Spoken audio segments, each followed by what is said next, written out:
Hi friends, good morning. তোমরা সবাই কেমন আছো? আশা করি তোমরা সবাই ভালো আছো, আমি ভালো আছি।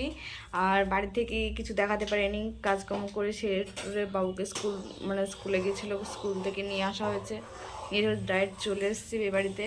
তাই দেখো ড্রেস এখন পর্যন্ত ছাড়িনি, তাই এদের ভুরু সেভ করা হয়নি, তাই ভুরুটা সেভ করতে যাব এক্ষুনি খেয়ে। আর এদিকে মা রান্না করছে, এই যে রান্না হচ্ছে ডাল, ভেন্ডি ভাজা, পটল ভাজা নাকি পটল ভাজা, ডিম ভাজা সব রান্না হচ্ছে। যেহেতু বিয়েতে যাব, মানে 3টে দিক করে বেরিয়ে যেতে হবে, বরযাত্রী যেতে হবে, কৃষ্ণগড় যাব। তোমরা হয়তো যারা যারা জানো কৃষ্ণগড় কোথায়, যারা দেখো আমি জানবো কৃষ্ণগড়টা কোথায়। তা চলো পরে কথা হচ্ছে, তোমরা খেয়ে নিই। তা খাওয়া দাওয়ার পর একবারে পুরো একদম রেডি হওয়ার সময় তোমাদের দেখাচ্ছি যে আমাকে রেডি করে দিচ্ছে পাশে বাড়ির একটা মেয়ে, ঠিক আছে? ওর নাম হচ্ছে রঞ্জিত। মানে ও মুখ দেখাবে না, তাও বাবু পেছনটা তুলেছে, তো আমাকে এখন সাজিয়ে দিচ্ছে। পুরো দেখো পুরো ছুটি পড়ে আছে সব সাজের জিনিসগুলো। তারপরে ফাইনালি আমি রেডিও হয়ে গেছি। দেখো আমার বাবু রেডি হয়ে গেছে, দেখো আমি বেরোচ্ছি। দেখো কত কীরকম লাগছে প্লিজ আমাকে কমেন্টে জানিও তোমরা, ঠিক আছে? কেমন লাগছে আমাকে এরকম সাজে, ঠিক আছে? দেখো তোমার ফুল লুকটা আমি দেখিয়ে দিলাম কীরকম সেজেছি। দেখো এই দেখো ফুলও দিয়েছি, দুটোই ফুল দিয়েছি। আর মাও রেডি হয়ে গেছে, ফুল একদম পুরো মা তালা দিচ্ছে গেটে, সব লাইট ফ্যান সব লিবাচ্ছে। আর আমাদের পাশের বাড়ি একটা বিয়ে হচ্ছে, সেখানেও আমাদের নেমে, তা আমাদের দেখো ছেলে দৌড়ে ছুটে যাচ্ছে গেটটা খোলার জন্য, দেখানোর জন্য তোমাদেরকে। আর দেখো ওই যে দেখাচ্ছে, দেখো হাত দিয়ে, ওই যে দেখো সামনের বাড়িতে বিয়ে হচ্ছে, আমাদেরও নেমন্তন্ন আছে, কিন্তু এই বিয়েতে যাওয়া হবে না, যেহেতু ওটা আমাদের রিলেটিভ, যে বিয়েতে আমরা যাচ্ছি আজকে। তা তারা হচ্ছে রিলেটিভ আমাদের। বাবা একটু হাইও করে দিল, ওই জন্য এই বিয়েতে যাওয়া হবে না। পরে দেখবো, কোনো আরও তো অনুষ্ঠান আছে, তখন যাওয়া যায় না, তখন দেখবো মা থেকে ডালা দেওয়া হয়ে গেছে মায়ের, মাকে একটু সাজানো হয়ে গেছে একটু। তারপরে বাসে এত ভিড় ছিল যে আমি তোমাদের দেখাতে পারিনি বসে যে যাচ্ছি, তার টুকটুকিতে উঠে যাচ্ছি, সেটা দেখালাম তোমাদের। কৃষ্ণগড় আমি অলরেডি পৌঁছেও গিয়েছি, ঠিক আছে? তার ওই মানে বিয়ে বাড়িতে যাচ্ছি সব বসে। আর এদিকে চলে এসেছি ফাইনালি। এটা হচ্ছে মায়ের মামি, বসে বসে গল্প করছে, তাই আমি একটু দেখিয়ে দিলাম বাড়িঘরটা, দেখে নাও। দেখো আমরা যখন এসেছি তখন পুরোপুরি ফাঁকা, কেউ রেডি নেই, সব ঘুমাচ্ছিলো। তাহলে বুঝতে পারছি আমরা কোন সকালে আমরা পৌঁছেছি। কিন্তু আমার সাজ একটু নষ্ট হয়নি। ওরা মানে অনেকজনা বলেছে, দেখ এই বউটা কত সুন্দর, দেখ সেজে এসছে, আর তারপরে কি কোনো ট্যাচ আপ করেছে, সেজেছে, আর তোরা দেখ সেজে যাচ্ছিস। তারপরে ফাইনালি বাসে চলে এসেছি, বাসে বসে পড়েছি। আর এটা কলকাতার বাস, মানে সব মানে ট্যুরে যায়, মানে দীঘা ভেঘা সব যায় পুরী এটা। আর মায়ের দিকে দেখা যায় বাসটা পুরো ফাঁকা, কেউ এখনো আসেনি। তা আমি আগে উঠে বসে পড়েছি, আমি আর মা আর একটা মানে কাকিমা টাইপের। আর এই যে বউকে দেখে না তোমরা একটু। আর এই দেখা প্রচণ্ড পরিমাণে ভিড়, আমি মানে ক্যামেরাতে আমি মানে যে ভিডিওটা করবো, আমি ভিডিও করার টাইম পাইনি, এত ভিড়, ভিডিও করার টাইম পাইনি। আমি বরের কাছেও ভিডিও করার টাইম পাইনি, ওখানে যখন মিষ্টি খাওয়াচ্ছিল তখন টাইম পাইনি। এত প্রচণ্ড পরিমাণে ভিড়, আমি মানে ক্যামেরা যে মানে দেখাবো, সে দেখাতেও পাচ্ছি না।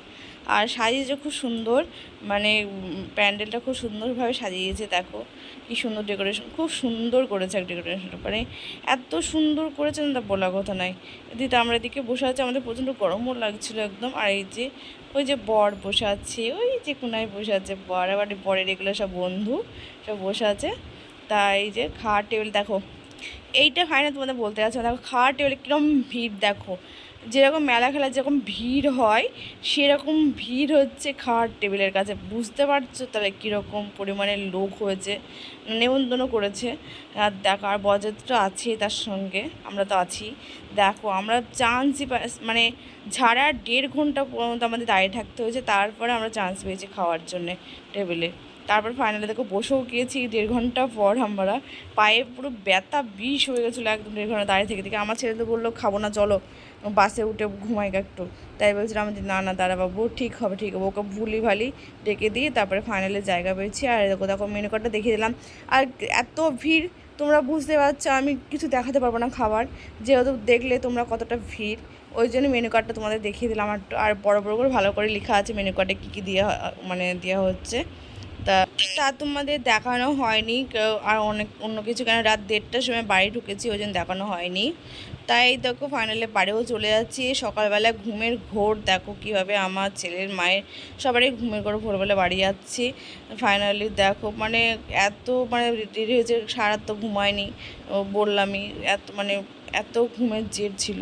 তা বাড়িতে এসে আমি ভিডিওটা করতেও পারিনি কন্টিনিউ। একদম দেখো রাস্তা দেখেছো কীরকম পুরো ফাঁকা একদম, তো কত ভোরে বেরিয়েছি। তা চলো বাড়ি যাওয়া যাক। তা তোমরা দেখলে কত ঢুল করে মানে ঘুমের চোখে দেখতে পাচ্ছি না, তাও বাসে দেখালাম যে আমি কী করে আসছি। তারপরে বাড়ি এসে মানে কাজকর্ম করে মানে একটুখানি মানে ভাত করে কিছু কোনো রকম খেয়ে ঘুম দিয়েছি। এখন উঠছি বিকাল, এখন কটা বাজে 5টা মানে বেজে গেছে, 5টা সাড়ে 5টা বেজে গেছে, এখন উঠছি। দাম বলছি তাহলে ব্লগটা আমি শেষ করি। তোমাদের সঙ্গে কথাটা বলে কিছু আবার কালকে আবার বউ ভাতে যাবো, তখন আর একটা ব্লগ আসবে কালকের দিনে। তা আমরা জায়গায় শেষ করে নিই। তা তোমার যদি ভিডিওটা ভালো লাগে তাহলে লাইক শেয়ার কমেন্ট আর সাবস্ক্রাইব করতে প্লিজ ভুলো না। আর কালকে আমরা এসেছিলাম 1:30টার সময় রাত, তখনও তোলার হয়নি, মানে গাড়ির মধ্যে অন্ধকার ছিল, একদম পুরোপুরি একদম অন্ধকার ছিল গাড়িতে। আর 1:30টার সময় বাড়ি এসে ওদের বাড়িতে ছিলাম, মানে ছেলেদের বাড়িতে ছিলাম। তো ওখানটায় মানে সারা রাত ঘুম হয়নি, সবাই গল্প করেছে, সবাই সারা রাতে সেরকম ঘুম হয় না, 1 ঘন্টা মতন ঘুম হয়েছে। তা সবাই মানে ওই থেকে সব দেখছে, মানে এখানে একটা অফিস আছে, সেই অফিস থেকে লোকগুলো সব দেখছে ক্যামেরা এরকম করে মানে কথা বলছি বলে, তাই আমি একটু তাকালাম মনে করে। তা তোমাদের হচ্ছে মানে 1 ঘন্টা মতো ঘুম হয়েছে, আর তাছাড়া ঘুম হয়নি।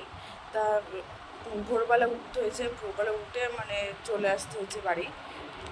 এত ঘুম লাগছিলো যে কোনোরকম কাজ মাস সেরে ভাত মাত খেয়ে মা আর আমি ঘুম দিয়েছি, দিয়ে এখন ব্লগটা শেষ করছি। তাদের ভালো লাগে থাকে তাহলে অবশ্যই বলে দিলাম লাইক শেয়ার কমেন্ট আর সাবস্ক্রাইব করতে প্লিজ ভুলো না। ওকে বাই, আবার কালকে ভিডিও আনবো, তখন তোমার সঙ্গে দেখা হবে। এখনও 2-3টে ভিডিও আসবে, ঠিক আছে, বাই।